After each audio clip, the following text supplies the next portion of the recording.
నీకు ఉపదేశం చేసేదను, నీవు నడవలసిన మార్గం నీకు బోధించదను, నీ మీద దృష్టి ఉంచి నీకు ఆలోచన చెప్పదను. దేవుడే ఈ చక్కటి వాగ్దానాన్ని దేవుడు మనకు అనుగ్రహిస్తున్నాడు.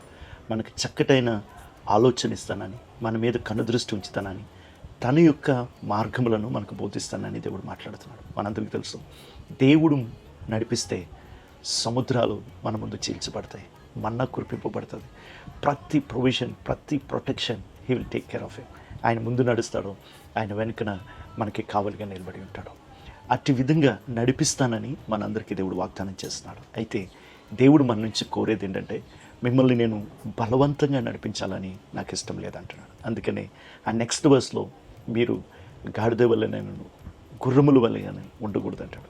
అవి బలవంతంగా తీసుకురాబడతాయి, కానీ మీరైతే స్వచ్ఛితంగా, మనం ఎప్పుడైతే ఇష్టపూర్వకంగా ఆయన యొక్క కౌన్సిల్ని ఇష్టపడతామో, ఆయన నడిపింపుని ఇష్టపడతామో, ఆయన ఆలోచనలు ఇష్టపడతామో, దేవుడు మనల్ని సులువుగాను అద్భుతమైన మార్గముల గుండా నడిపించేవాడై ఉన్నాడు.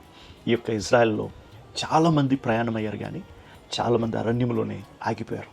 మన జీవితంలో అలాగుంటానికి వెళ్ళేదాం. దేవుడు మనం ఇష్టపడే కొలది, మనము లోబడే కొలది, మనము ఆయనతో జర్నీ చేస్తున్నామని, ఆయనే మనల్ని నడిపిస్తున్నాడని నిశ్చయితను కలిగి ఆయన వైపు చూసి, ఆయన ఆ యొక్క స్టబర్నెస్ లేకుండా మనము దేవా నీవే నా కాపురి నన్ను నడిపించమన్నప్పుడు దేవుడు అద్భుతమైన మార్గాల్లో నడిపిస్తాడు. ఎందుకంటే మన మార్గములు వంటివి కాదు ఆయన మార్గాలు, అవి ఉన్నతమైనవి. ఆ మార్గములు గుండా నడిపిస్తానని దేవుడు వాగ్దానం చేస్తున్నాడు. దేవుడు అట్టి కృపను మనందరికీ దయచేయను గాక. ఆమేన్.